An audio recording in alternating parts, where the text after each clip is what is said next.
Merci Madame la Présidente. Monsieur le ministre, depuis le décret de décembre 2019 et l'évolution des zones de non-traitement, nos agriculteurs sont confrontés à une inquiétude croissante entre contraintes supplémentaires pesant sur leur activité, manque de temps pour s'adapter efficacement et absence persistance de l'étude commandée par le gouvernement à l'ANSES.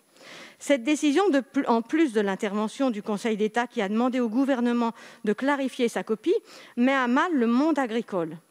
Ce dernier avait alors demandé en vain un moratoire afin de permettre d'évaluer et de prendre en compte les impacts économiques.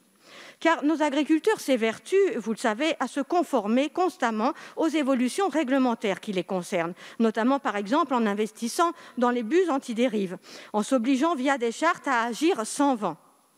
Je souhaite alors ici me faire le porte-voix de nombreux professionnels de ma circonscription qui m'interpellent quasi quotidiennement et me font part de cette inquiétude liée principalement à l'aspect économique.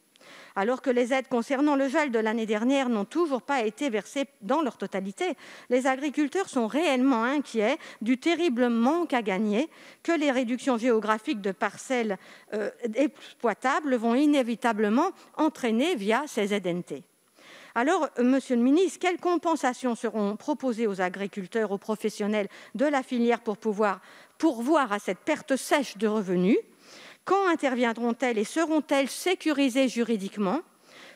Pour que ces compensations ne soient pas un trompe-l'œil, il est impératif qu'elles ne soient pas prélevées sur le budget de la PAC. Pouvez-vous nous assurer de cela?